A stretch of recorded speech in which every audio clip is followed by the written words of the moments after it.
always takes like.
What's up? What's up? What's up? Where did William go? He's gone. Oh, he was just there. He's just there and he's gone. Rick Paulton, Ryan Inman, Whole Day Mental Out Podcast, and our guest who there disappeared, but now he's back. We have tonight. We have William R. Instone, the director of Butchers Bluff. Hey, what's going on? Yeah, man.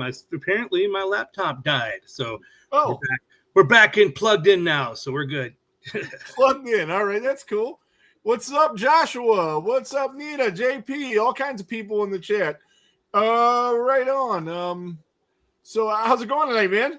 Oh, very good, man. Just recovering from last night. I was at the local college talking to some the writing class about film and writing for independent films and stuff like that. So it was good. And then late night editing my next little short proof of concept thing. So no rest for the wicked, right? I hear you. No doubt, no doubt.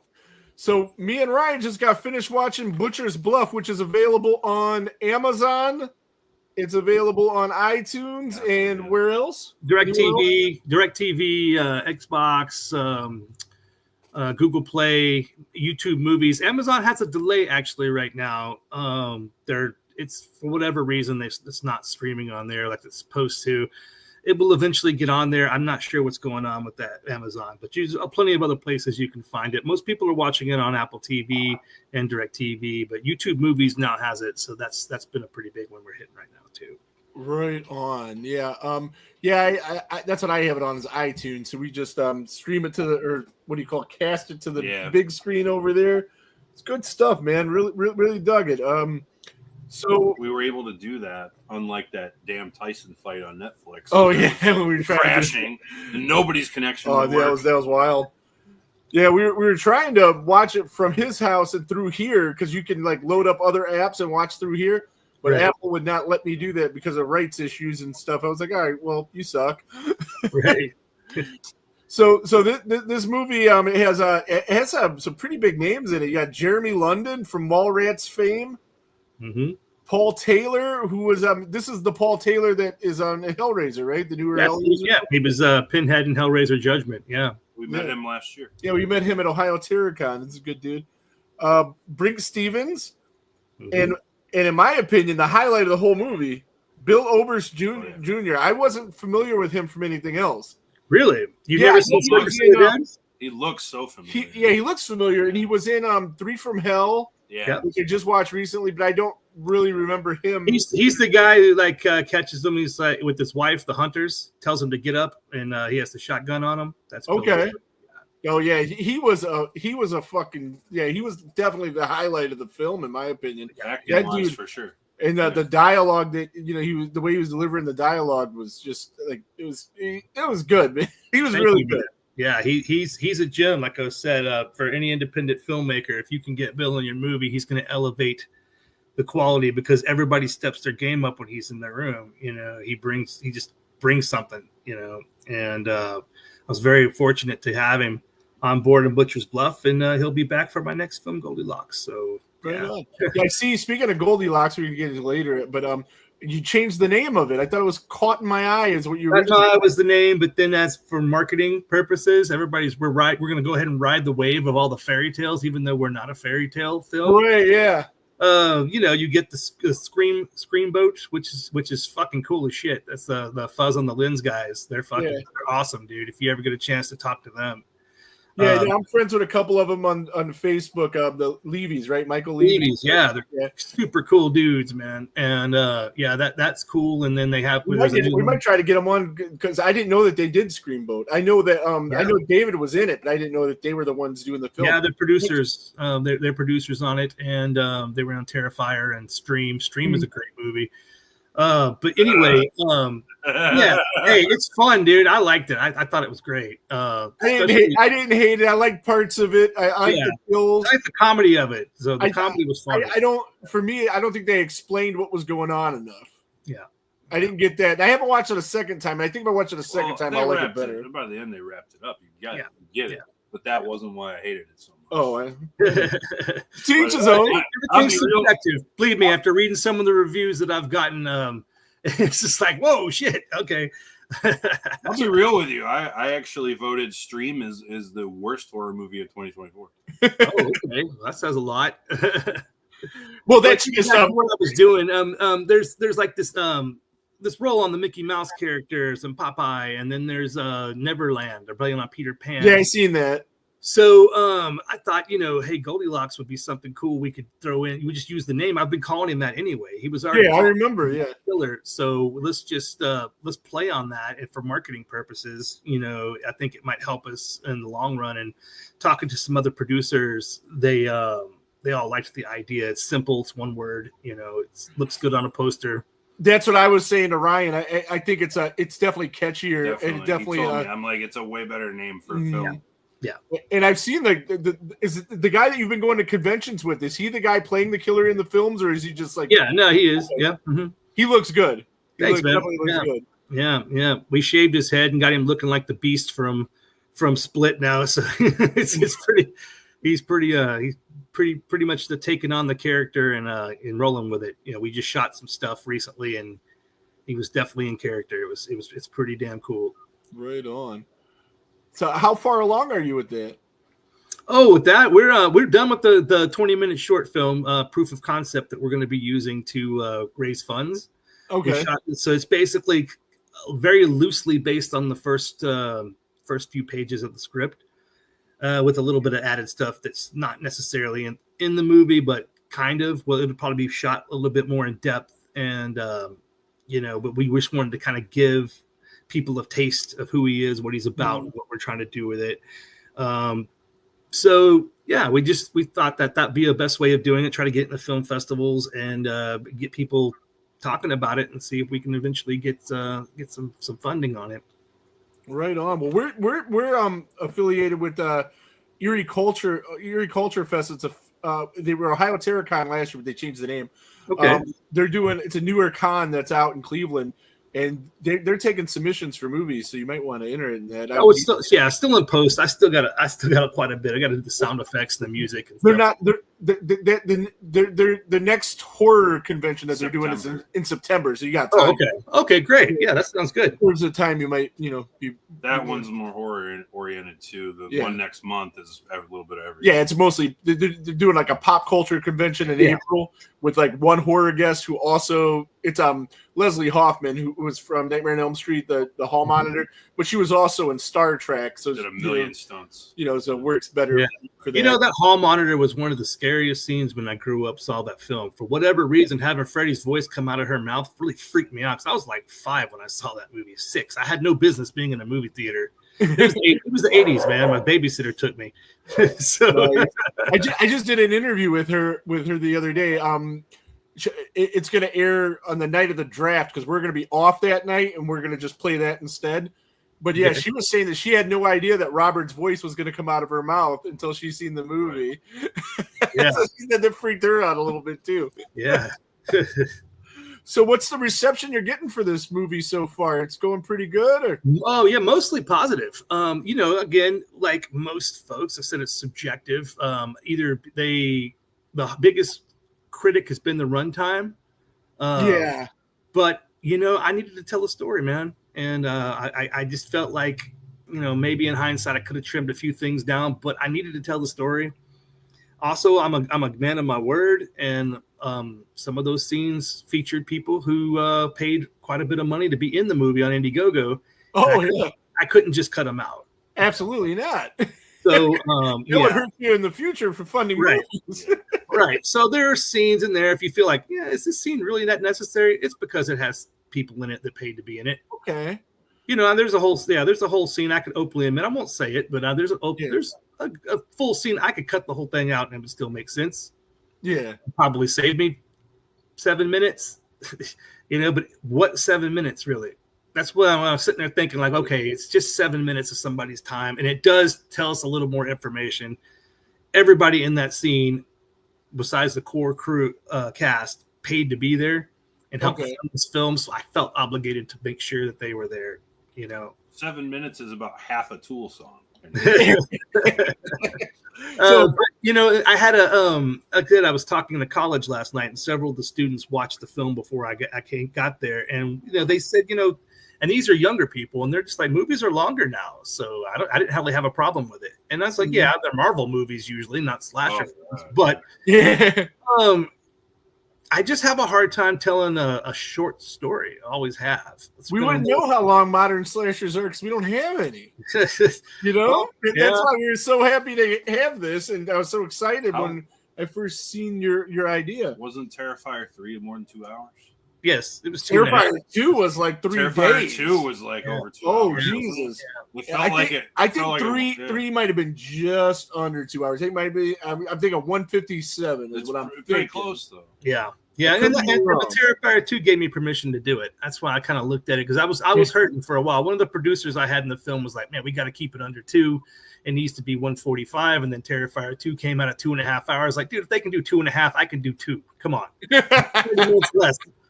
I was like, I really need to tell the story. And, you know, I may do a tighter cut for a director's cut instead of making the film longer. I might make it shorter and tighter. Yeah, there you go. You know, it's the opposite of what most directors do. I'm actually would do the opposite and make the cut that I really want to make. And hopefully it doesn't hurt too many feelings of being chopped out and trimmed down. But I mean, that's just kind of the nature of the beast, you know? Right. Imagine though, like you said, William, like those Marvel movies and those huge budget films they come out and they're 3 hours. Imagine how much more they actually shot. Budget. Of course. My first cut was oh my God.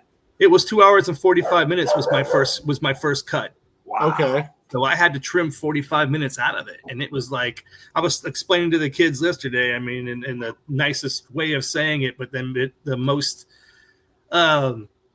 sincere way, it's like aborting children, because you create these things and you fall in love with them, but then you have to kill them.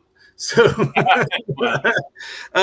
you know, there was a scene we shot. We spent like 3 days shooting it, and it was a very simple shot, but I say not 3 consistent days. We had to come back and we'd get another shot, and I try to edit it, and so we're missing this shot, you know, with this beautiful sunset in the background. And it was a real sincere moment between the Bobby character, the stoner character, like really like being upset about being teased and stuff like that, and then the other character, Nicole, kind of tells him, you know, she knows what he's going through and all the stuff like that. We're building up the character, kind of making her be sympathetic and him being more sympathetic.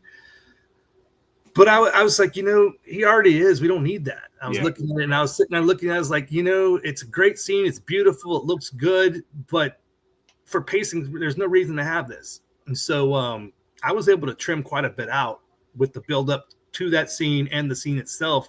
I cut like 10 minutes of the film out there, and it works better in my opinion. I was like, okay, yeah. Oh yeah. So the opening scene, or the opening kill scene after Jeremy London's part, where, you know, dude just kills like 20 people real quick. I loved it. I was just wondering, were those people that like maybe paid to be in the movie? Yeah. Okay. That's what was there. That was sure. You know, it was like, you know, I wonder if those people were, you know, just GoFundMe people, you know, that, you know, but it was really cool because it established that we're going to have like a lot of bloody kills in this movie, and it's going to go crazy. So it kind of, it did fit. It didn't feel shoehorned in there, but I was just wondering if that's what happened. Yes.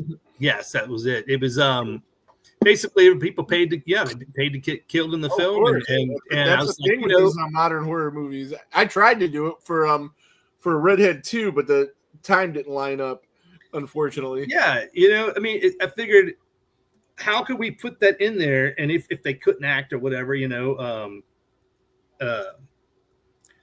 we would just figure out a way to fit them in. And I was like, okay, well, I like cool intros. Like I love the intro to the Watchmen. The Watchmen was really cool. Kind of showed how things happened, and so I'm like, okay, what if we did something like that? But it's just showing to the past, 20 years of him just slaughtering people. And I was like, that's a way to get the kills in there and not really have to force them into the story. Right. Or just do like a party where that was probably easier than trying to weave them throughout the whole movie. The shot like the missing posters too. Really, it very quickly paints a picture then that this is a thing. Those were all people who paid to be in the movie too. So this is a lesson in Indiegogo, how you can creatively add these things into your film. Did you send them each a copy of their missing poster too? No. That was all that stuff. Hey, I gave you an idea. I gave you an idea for next time. I shot all that documentary footage in the beginning. I shot all that myself. It was just me and a camera and the actors for like 90% of that. And like when I put up all those missing persons posters, like without permits and stuff, I just went down to this town and shot it. Ask for forgiveness, not permission. So I tore them down real quick and threw them away afterwards before anybody showed up to try to run me off. So right on. So I noticed and I don't know if this was intentional. It had to be, because I know you're a big Texas Chainsaw fan, right? Yeah. Did I remember that right? Sawyer Massacre. And you were in Sawyer Massacre. That's how we found out about this guy. That's right. Yeah. So in the antique shop, I seen a couple of things. Next time I watch, I'm going to pay more attention. But it seemed like you threw some Easter eggs to Texas Chainsaw in there. Am I right about that? The stretch license plate. The first one I caught. Yep. And then I caught a handicapped Texas license plate on the wall that I thought might have been a Easter egg for Franklin. There's a bunch of stuff in there if you keep looking. Yeah, I know. I caught it this time, but I was like, it was like halfway through. So I said, I'm going to go back and watch this again. I bet you I find like 20 things. I didn't make that license plate. I found that license plate in that store and I bought it because I'm like, you realize what the significance of this license plate is? Because I found it like, a few months before we actually started shooting and I bought it right away. So it didn't sell. And so I could make sure I could put that in there. So chainsaw fans would, I got it. Yep. And know that, oh, hey, cool, man. There's a little nod to Chainsaw there. Yeah. Texas Chainsaw is my second favorite franchise after Friday the 13th, but I love them both like a lot. Right. Yeah, Texas Chainsaw 74 was like one of the first horror movies I ever watched as a kid. That and like I'm watching that at like 4 years old because my parents, I don't know if they sucked or they were cool. I don't know, but one or the other. Let's see, we got Charles Sherrod says the Sawyer Massacre got that Kodak grainy look right that made it feel like a 70s grindhouse. It did. It definitely did. They definitely captured a lot of the spirit of Texas Chainsaw in that one. And like again, I told you before, you were my favorite part of that movie. Your character was that definitely fit like in a 70s kind of sleazy kind of vibe. Yeah, I definitely dug that. Those are the type of characters I like to play. So well, I don't believe the character was even written that way. I just brought it in because I wanted to make him more just a asshole, just greedy, dirty redneck asshole. So those are so in Butchers Bluff, you actually were the killer. You were the hog man. Speaking of characters you played, was that something you were going to do from the beginning? Like, I'm making this movie, I got to. Oh, okay. No, I wasn't even going to be in it at all. I was going to have a cameo and just direct it. Do the Alfred Hitchcock. The guy that I had lined up split town. He just took off, and he was a 500-pound strongman. That's what I wrote it for. And ex-wrestler, arm wrestler, powerlifting guy, like just huge 500-pound bald dude. And some shit happened to him. I'm not sure exactly what happened. He just said, "Hey, man, I gotta split town, dude. So I can't do the movie." So he was an arm wrestler. Yeah, wow, yeah. Sylvester Stallone, man. He looked kind of like that guy from Over the Top, the bald guy. Yeah, Hurley. Yeah. Whatever they go. So basically, I was like, I can't afford to lose my guy again. I've always wanted to do that type of role. I just didn't want to take on both the responsibilities. Mm-hmm. So I just went ahead and did it. Said, you know what, fuck it, I'm gonna do it. You know, I can do all the stunts, you know, and I can do everything I needed to do. So I'm in. And I know where I'm at. So I don't have to go look for my killer when I need it. I'm always available. So it made things easy. And I really had a lot of fun. I killed like over 32 people in that film, and I never hurt anybody. I did all. I'm pretty rough with them, and to make it look real, nobody got hurt. Everybody trusted me. So how big of a guy are you, William? Like, how tall are you? 6'1", 300 pounds back in the day. I'm 272 now. I've lost about 40 pounds. I'm going to go down to like 230. I want to get a little smaller, just more in shape. Right. Just to get me some more other roles. I had surgery last year on my leg, and so now it's just like the less weight I have on my leg, the longer that thing's gonna last. So they do eventually, the hips eventually wear out, and you have to get them replaced after like 20 years. I'd like to stretch that to 25 if I can, or maybe not replace it at all if possible. So just staying strong and leaning up a little bit. But I'm never gonna be small guy. It's just not in my frame, you know. So it's funny because like Kane Hodder's kind of shrunk a little bit over the years. So like the last time I met him, he got up and he's like, he grabbed me. He's like, "You can't be taller than me." So like, oh yeah, okay.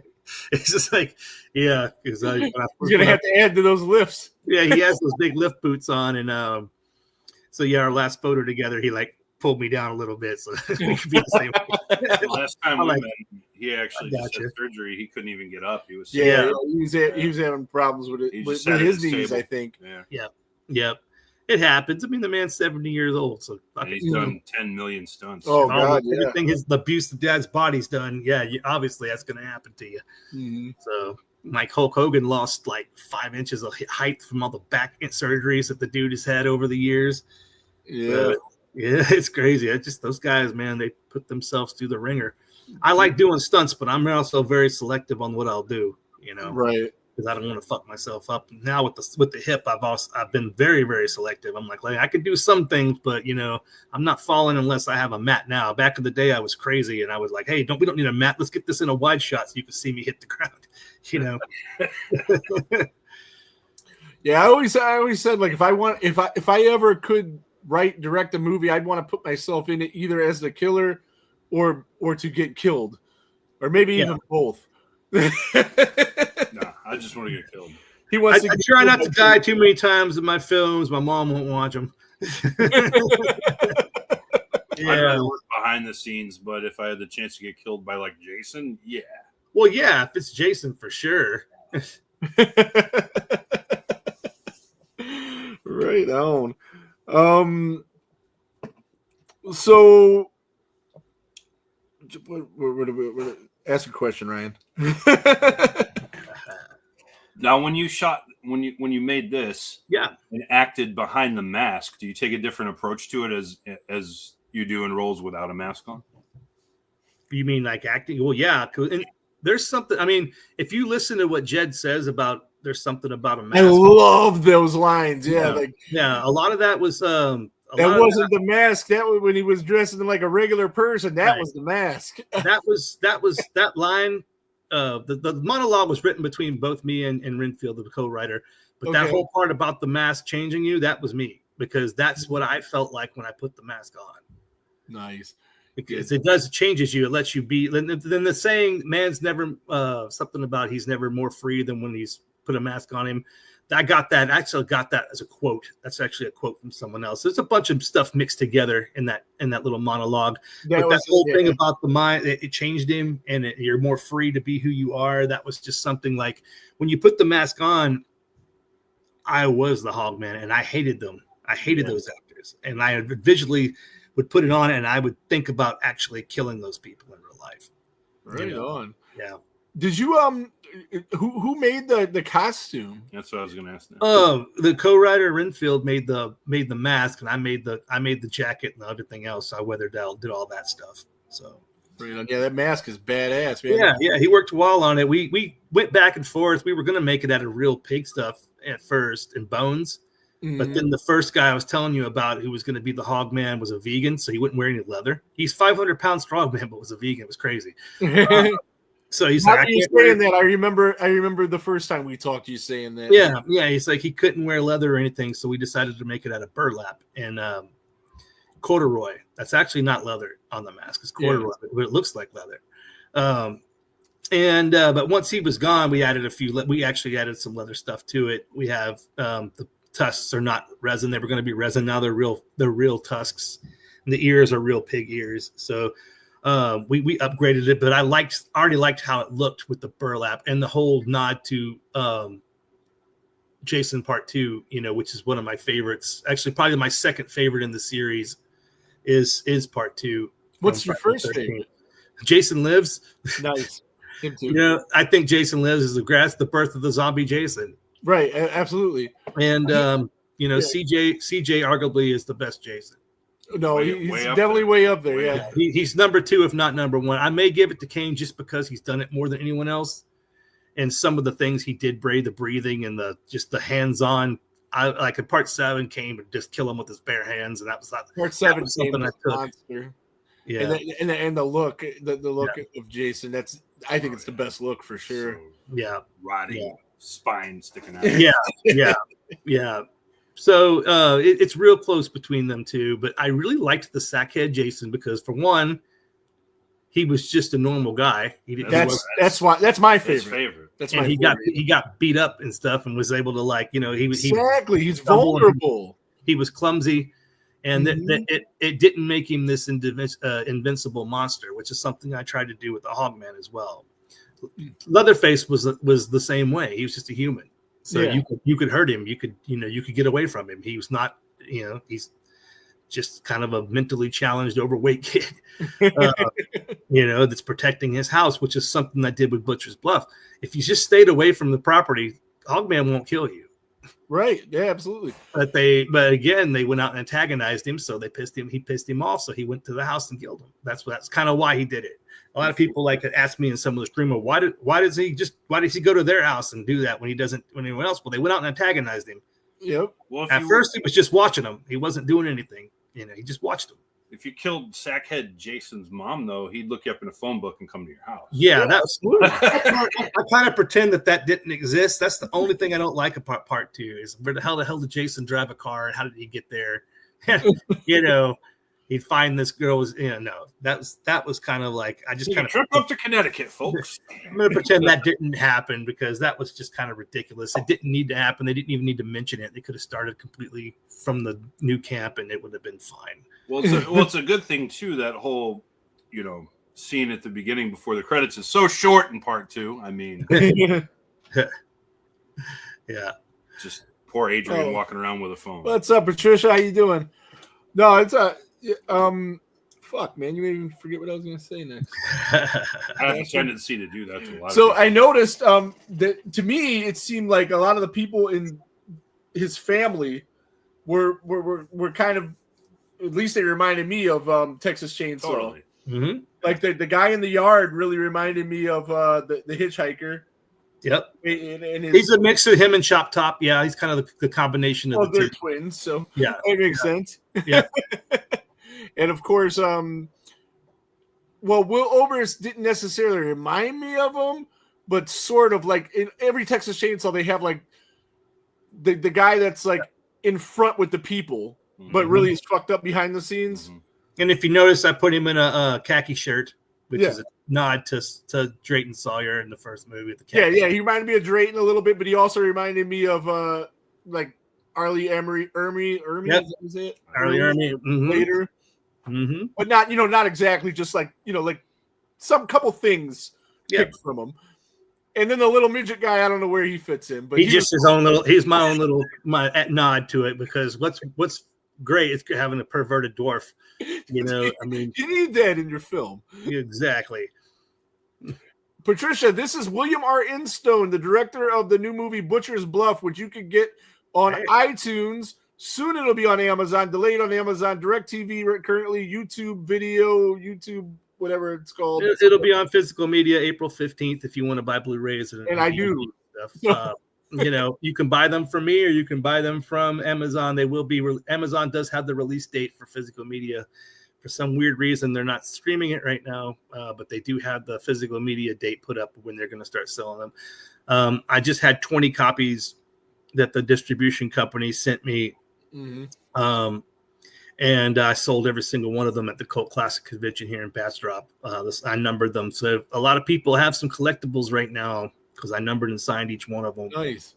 The first 20. That's where they shot Texas Chainsaw, isn't it? Mm-hmm. Nice. Yep. I live right outside of there, man. I live in the heart of the Saul, man. Nice.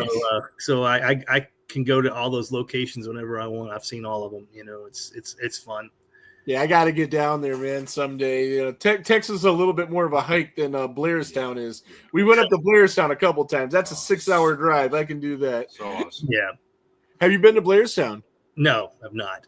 Yeah, you got to get up there, man. They're doing a tour in June with they announced oh my god, Adrian King and Harry Manfredini, and they're probably going to have some more. But I went one time when there was nobody there, and that was cool. Then I went one time when they had like half of the part 1 and 2 cast. It was awesome. Ethan says he definitely wants a physical copy. The movie sounds freaking fantastic. It is fantastic. You'll really like it, I think. Thank you, man. Thank you. I appreciate it. I mean, if you like that slasher thing, you like practical effects. And I mean, I've had a few reviews where people are like, oh, he's just ripping off superior classic films. I was like, I'm not ripping them off. I'm paying tribute to them. That's what the whole film was about. The whole film was basically me taking parts from what the films that I liked, putting my own little twist on it, and then putting it out there. It's a tribute film. Absolutely. It's the slasher genre has always been that anyway. Yesterday, for the first time, I watched A Bay of Blood. You've seen it? I know what it is. I have not seen this. Okay. While ago, I seen an interview with either Victor Miller or Sean Cunningham, one or the other, and they said that they stole a lot of that for Friday the 13th. Yep. And I watched Halloween took directly from Black Christmas. Absolutely. And this movie has kills. That like the part 2 kill with Jeff and Sandra. Shish kebab. Yeah, it's in the movie, and the guy has it's not a hawkbill machete, but it's basically that. It's called a bill something or other. Yeah, and he's using that, and I mean, and you can see because this came out in 1971. You can see things that Black Christmas stole from this. Where like the guy's just peeking through this little thing and. And it's not really stealing it, like you said. It's paying homage to it. You put your own little twist on it, and it's really cool. Yeah, if you have Shudder, that it's on there. I told the students last night in my little like lecture at the thing was that it's 2025. Every good song has ever been written.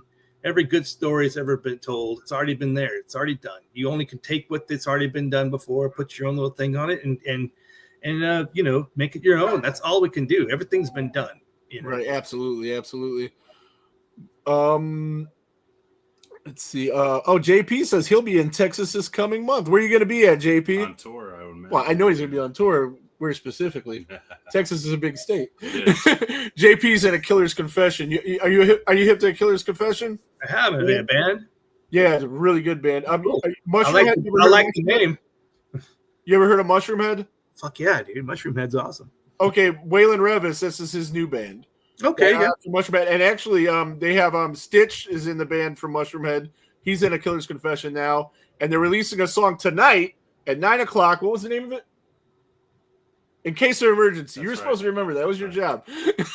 In Case of Emergency, releasing tonight on YouTube at 9:00. So check that out. And they got J-Man, the original singer from Mushroom Head, in it. Oh, and cool. He's not in the band, but he's going to be in it. Yeah. He's all over Texas. So if you're in Houston, Dallas, El Paso, Austin, and someplace else. Austin's close to me. I'm headlining in someplace else. You can check that out. Yeah. I lived in Austin for many years, but I moved out of here to the country right outside of Austin because it was just a hell of a lot cheaper. I hear that, buddy. I hear that. But yeah, they're a great band. Is this the tour where they're touring with Guar? I thought that's the next one. That's the next one. Okay, they'll be touring with Guar and what the Static X. Yeah. Yeah, Guar and Static X, and this one is I don't remember who, but it's gonna be awesome. This is the tour. The tour that they're doing now, they're actually doing a Mushroomhead set. That's right. They're doing a Mushroomhead set with their own music. AKC headlining set, but then they're gonna mix in a Mushroomhead set. So JP's on or J-Man's on tour with them at this show. But it's a good time. If they come close to you, check them out, man. It's fucking amazing. Speaking of Static X, I just edited a video that's about to be released, 25-year anniversary that was from a band called Mephisto Odyssey. It had Wayne Static sang on it. Oh, and nice. It was shot by Lynn Wiseman from Underworld, and they sent me the 4K files, and I recut the video. So that's going to be out coming pretty soon on the 25th anniversary. Actually, that was really cool. It was really cool to cut a video with Wayne Static in it because I was a big Static X fan. And so it's brought up cool. Underworld earlier. Yeah, you did. We were talking about underrated movie soundtracks. Yeah, because JP Cross, he's going to be doing on his show after the show at Cinenerds on 8 o'clock on YouTube. Their topic tonight is top 5 movie soundtracks. What's your favorite movie soundtrack? Off the top of my head, The Crow. That's what he said. That was mine. Number 1. The Crow, The Queen of the Damned. It was pretty good. Natural Born Killers was cool. I brought that one up too. Yeah. So there's quite a few, but the Crow just hits because I mean I was in that time period. I was in high school and yep. Yeah, that was just the fucking coolest movie. I can't watch the remake. I just couldn't do it. Oh, please don't. I couldn't bring myself to do it. It's a film that no one wanted to be remade, and there was no reason to remake it. And it is absolutely horrible. They changed so much about it. They made the main characters junkies instead of. I mean, it's one of the worst movies ever.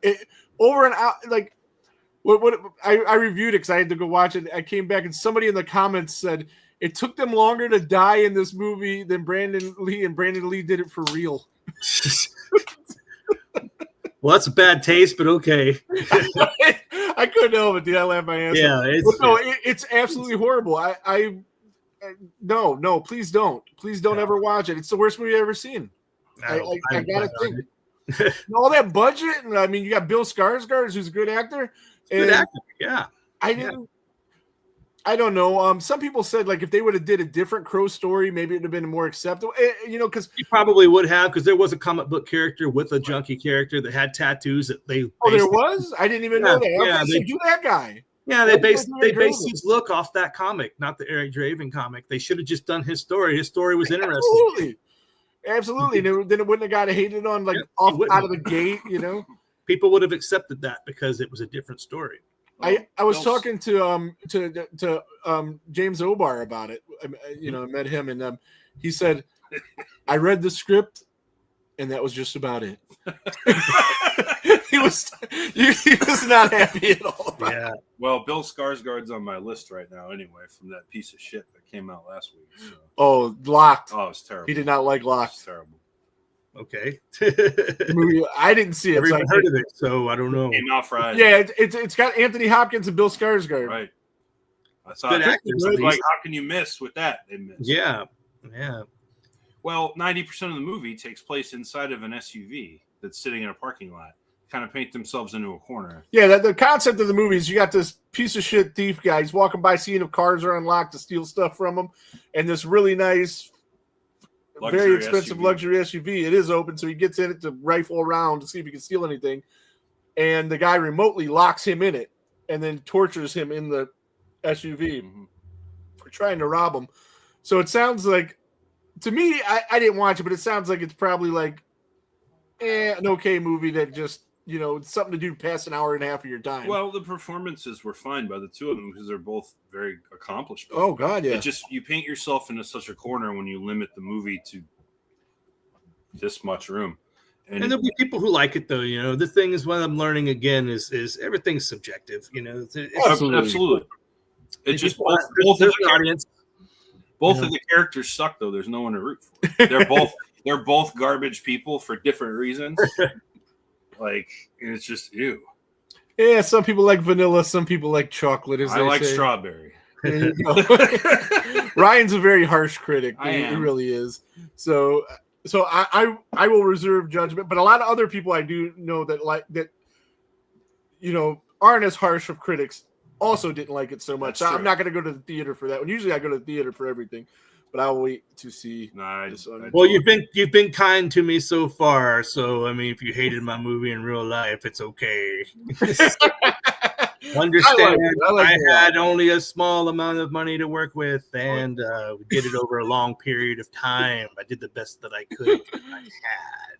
Patricia says that you and I could pass as brothers. I guess if I had my hair down, it would look very similar. Yeah, you probably look more like my brothers than my actual brothers did. So yeah. Right on, man. Right on.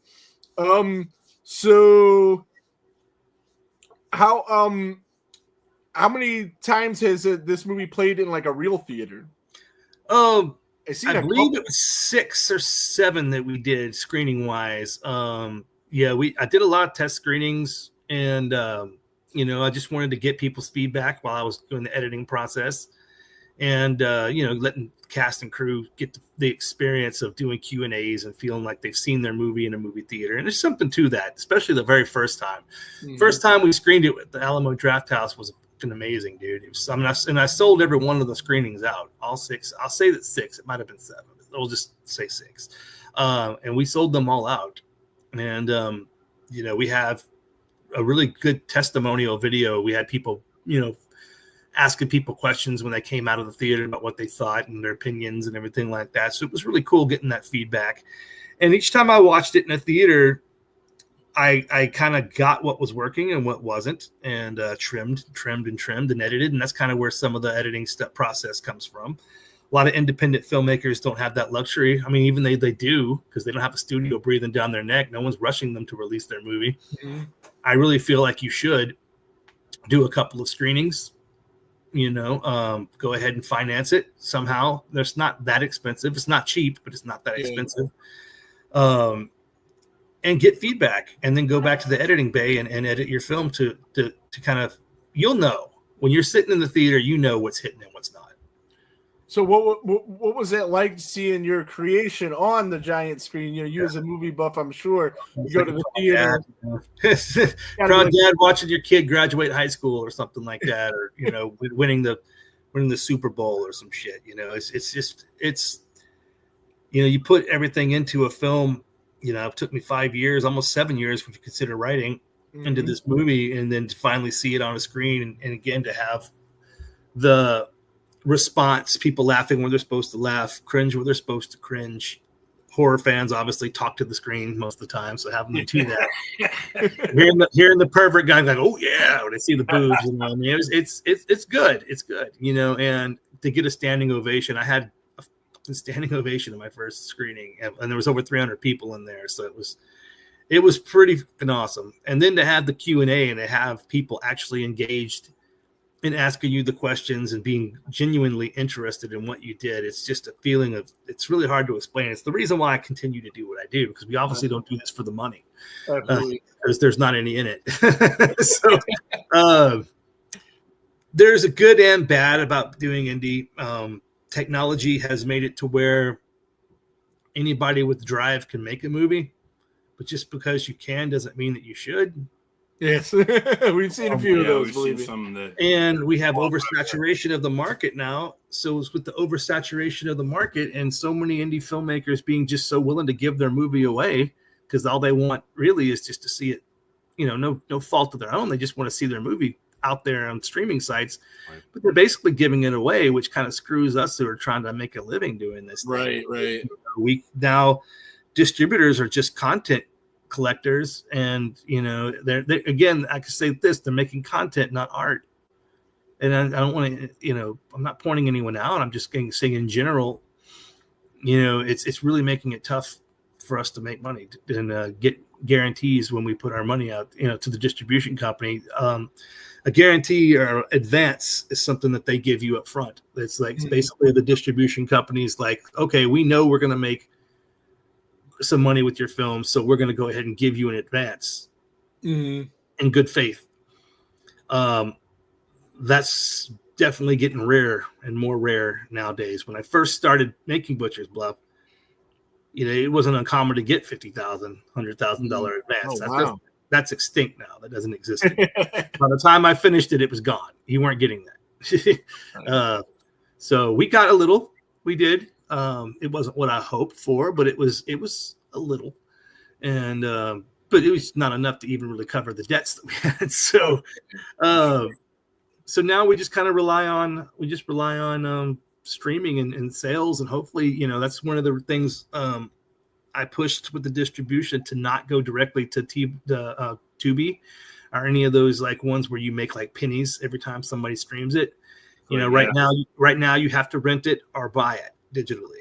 Yeah, it's like the movie version of Spotify for music. It's easy to get on there, but you make nothing. Yeah, because once it goes to AVOD with advertisements and you're getting paid by the commercials, I mean, again, it's like pennies per play, and it's a little disheartening. But again, like I said, I'm not really in this to get rich. I just, I don't want to work a day job. So right, absolutely. You want to be. And I don't. So there you go. I was lucky. When I had the surgery, facing my own mortality, I basically decided I wasn't going to work for anyone anymore. Right on. And so I don't. Yeah, I hope to do that myself. It's hard. It's a hard adjustment. You have to learn to live frugally and be cheap, and you can't have necessarily the lifestyle you had before when you were making a weekly check. You kind of work on artistic endeavors. Like I do some freelance editing and some film stuff, videography for a company right now but I mean, it's not like a 9-to-5 job. So I was lucky. That I did have enough, I won't say clout, but they knew who I was. And hey, kid, I've got 2 of those over here. They're sleeping right now. So, but I suspected them to jump on me. But anyway, I was lucky in the fact that I am a guy who goes out and pushes myself, probably to the point of nausea for some of my haters. But that's just the only way that you're going to get known. And I mean, I have some indie filmmakers that, are kind of like, well, how come you're getting this stuff and your movie just came out? It's like, well, because I've been out there fucking pounding it, faking it till I make it for the last 8 years. You just got to put yourself out there and not care if people are sick of seeing your face. You just keep it going, man. Yeah, keep doing it. At least they know who you are, right? And maybe a job will come up, and that's kind of where I got lucky.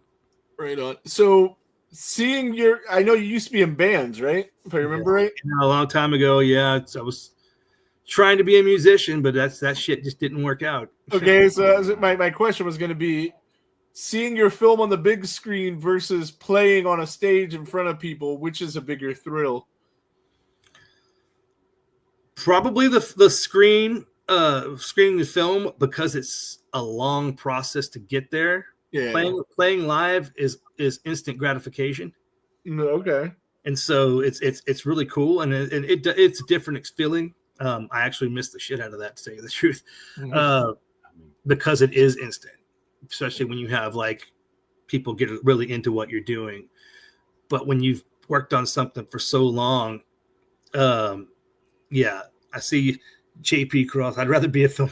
Yeah, that's kind of what I did. It's just like it's great. Me too. The instant gratification, but who the fuck wants to be on a bus with a bunch of sweaty dudes driving around to different fucking towns and playing different shit? No, I'd rather just be at home, work on my shit. Get out there, go to conventions. Like I love horror conventions. I go to about 6 or 7 a year. I usually have a table at where I'm promoting my stuff or selling my stuff and talking about my films. And that's almost like playing to an audience, because the fans come up, especially this last one. I did Cult Classic Convention last week, and then the film was finally released. The people have been waiting for years, and to have people come up to the table and say, hey, I watched the film, it was fantastic. Or then they bought the DVD, but then that night went home and watched it. So they could come tell me the next day, like, man, I watched this thing. I'm going to watch it again. Then Sunday, I watched it again. I love this part and this part. And they're talking in the passion that they had talking about something that I created and then I shot and I put together, and it came, it's just like, it makes you think about when you're conceiving these ideas. You're sitting around thinking of horrible ways to kill somebody, and then you create it, and then somebody appreciates it. It's a really, really awesome feeling. But I'm awesome. So grateful that people like my work, and I really do appreciate every single person that tells me that, because it does help us. Like I said, we're not in this for the money. I mean, I'm an artist, which is why I don't spew out films. It takes me a very long time to create something, because I do have that kind of mindset that I won't put out something that I can't be proud of, even if it's not perfect, which my film's certainly not perfect. It's got, it's a low budget film, so there's a lot of issues with it. How low is low budget? We made it for $100,000, right? Okay. Yeah, right about 100,000. Right. So to me, that's very low budget. Oh God, yeah. Yeah. So I'm hoping that my next one will have a little bit more budget to work with. I did get the director of photography for Insidious to agree to shoot the film. Oh wow. Yeah, so we can have the director of photography for Insidious on board if we can raise the funds to afford his fees, which believe it or not, for me I won't say it what it is, but it's very discounted because he likes the idea and likes my work. But again, it's not cheap. You got to pay these people, and getting actors like Bill Oberst to come out and work, right. You're not going to get him cheap. It's not going to break you, but you're not, it's not going to be the $100 a day shit, but you're getting what you pay for. Right. Well, yeah, like I was telling Ryan before we watched the movie, I said, yeah, there is some name actors in this movie, but most of them, they do more than, like a lot of these indie films or these fan films, they'll get like Felissa Rose to come in and say one line and to be gone, Like yours actually were part of the film, and especially Bill Oberst, man. Yeah. God, he was just so good in this. And Brink Stevens had like multiple lines, in the whole scene. Yeah. Jeremy London, man, that dude's facial features in the beginning of the movie. I was telling him, I said, if it was me, I might have cast him a little different, or maybe even another movie as like the Crazy Ralph kind of character, just because his eyes and the way his whole facial features are so bonkers. He looked like he was having fun, though. Oh yeah, he did look like he was having fun. Oh no, I told him to. I said I wanted him to just be this kind of jerk character that's a little out there and just like goofy. Yeah, no, yeah, he was fun, and he rocked it, man. He had a blast doing it. Like when I told him when I first got him, he's like, oh man, that sounds so much fun. So he's like, I'm in. And we, believe it or not, I mean, yeah, he was having fun, but it was 4:00 in the morning. By the time we were done, he was done. He was burned out. He's like, man, I'm dying here. But when we hit action, I mean, he came right back and delivered each time. But between takes, he's like, oh my God, professional. Indie filmmaking is brutal. You're in the gutter, and and everybody who's involved in the gutter with you. Oh yeah, I went to me and my daughter were gonna be like extras in this film that a friend of mine was shooting, and we got there and we waited and waited and waited, and then it was like 9 hours, and then this didn't happen, and this guy's waiting on this. I was like, dude, I gotta bail, man. I gotta work in the morning. But I could see how like that just could get insane. Hurry up and wait is what they call it in the industry, because I started off as a background extra in films when I first transitioned from music into film. And it was crazy. The very first gig I got was a film called Band Slam. And I think it's got Jamie Lee Curtis in it. I don't know. Really? Right on. It's a big budget movie. I believe Disney might have made it, or it was Nickelodeon or one of those things. I've heard of it. I've never. And I was supposed to be, they were casting people with an alternative rock look to be a crowd in a concert scene. Well, I showed up, and look at how I looked, and they're like, hey, we need a door guy. You're the biggest dude here. You want it? I'm like, yeah, I want it. So they shot my stuff first. And then I sat and waited for about another 7 hours. Oh, we don't know if we're going to need you again. I'm like, my scene is done. Why am I still here? And I learned that my first gig that I'm just going to be sitting around for hours pretty much doing nothing. And then my second gig, they had us. It was a background extra in a movie called The Two Bobs, and it had the dude from Home Alone in it. Buzz was the main character. Okay, right on, yeah. And Devin. I was featured pretty well in that film. But the first day they shot, they had us there at 7 a.m. and then they never even got to us that day. We sat there for 8 hours and got paid to sit in the waiting room. And then the second day, we were working pretty much the whole day. Well, you were getting paid. I wasn't getting paid. Oh, okay, yeah. I was like, I'm out of here. Yeah. See, that's the thing. If I'm on the clock. Yeah. It's an hour and something drive from my house into the middle of nowhere. Right. I wasn't doing free gigs. I did one film called Exterminators, The Exterminators, and it had Heather Graham in it, and nice. And Jennifer Coolidge. So that's why I did that film as a background extra for free, so I could meet Heather Graham. Oh yeah, I will too. Fucking gorgeous. And, she's still gorgeous. Did you see that film that she put out on Shudder with Barbara Crampton? I have not. Oh, what is it called? What's it called? Because I'm a fan. It's so good, dude.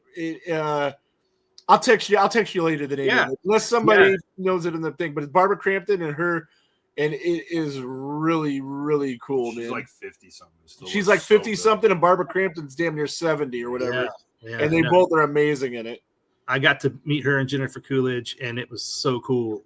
That was back when they wouldn't let us have phones on set, so I only have my memory of being to meet her and be in the scene with her. But it was Jennifer Coolidge in like commercials and shit. Yeah. So that was one the other day. And I'm featured pretty well on that, and that's how I started. I just started. Suitable Flesh is the name of the movie. Suitable Flesh. Suitable Flesh. You can find it, I think, on Hulu, but it was on Shudder. It's still on Shudder, but it's in a couple other places. Robin Marie Hawkins says, evening, Robin. Well, we usually go for about an hour, and it has been an hour. So I'm going to get you out of here, but I want to thank you for coming on. I'm going to get with you. Is it better to buy the movie from you or buy it from Amazon? Well, if you buy it from me, I'm going to make more money, so I hope you buy it. Okay, I'll buy it from you. And I'll buy a copy to give away to our listeners. I actually signed them, so I mean, if you're just cheap, buy it from Amazon.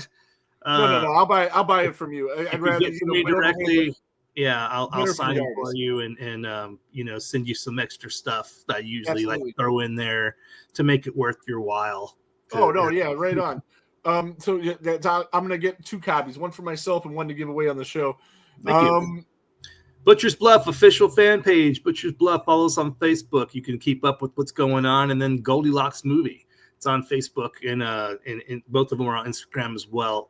Goldilocks is going to be sick. We have an in-demand Indiegogo right now. If you want to look at that, I'm about to put some props that we did for the short film. It's a bust with boobs and cut it open. We cast the actress's whole chest and torso and cut her open. So I'm going to sell that. And then the bloody soaked mask and wig that the killer's wearing. We're selling that as well. Plus the ball gag that was in her mouth. All kinds of cool props are going to be put on. Yeah, man, I need some screen. Yeah, we're going to do that. We'll put the link on our page and you can check that out there. So yeah. So we'll have that on the page. I'm going to hit you up for the Blu-rays. Anybody that's watching now, switch over to YouTube and watch the Cine Nerds debut their episode of Top 5 Soundtracks of All Time, or go join my buddy Charles Sherrod on the Rumble app and watch Halloween 6. He's got the writer to Halloween 6 on the show. The Curse of Michael Myers. He's going to be talking to that guy and watching the film, and it's always a good time to watch a film with Charles on there. It's a good time. But thanks again for coming on, man. I'm going to get with you later. I got to go back to work, as a matter of fact. I got to go. I do Lyft, and I got to do 2 more Lyft rides to hit a $70 bonus by the end of the night. So if I can't find anybody, I'm going to do fake Lyft rides and just pick up myself. I appreciate you having me on, man. And, thanks for all the viewers and thanks for the support. I appreciate it, guys. Keep following us. Keep indie horror alive, man. See you. Absolutely, dude. And we'll be looking forward to Goldilocks when it comes out for sure. All right. Take it easy, William, man. We'll talk to you later. Bye. All righty, man. That was William R. Instone, director, Butchers Bluff. Check it out. Again, if you do rent it, if you do buy it, You send me proof that you did that, and I will give you put you into a contest to win a Friday the 13th signed piece of memorabilia, probably by Kane Hodder, since I've got like 8 of those, and who needs 8 Kane Hodder signatures? Not me. I only need 4 because he was only in 4 movies. Yeah, well, I don't have one. Maybe I do. I got to check that out. Do I have them from each movie? Because then that'll decide which one I give away. Right. But nevertheless, thank you everybody for coming in tonight and commenting and hanging out in the comments. Check out the film. Check us out next week. We will be doing something. I have no idea what. Might be Hellraiser 5. I know, dude. I know you're not looking forward to it. We got to get through. We got to. What's Portnoy say? You got to try them all and then try them all or whatever. Try them all until we try them all. That's what we got to do. But on that note, I am getting the hell out of here. I'll see you guys next week. And there goes the neighborhood.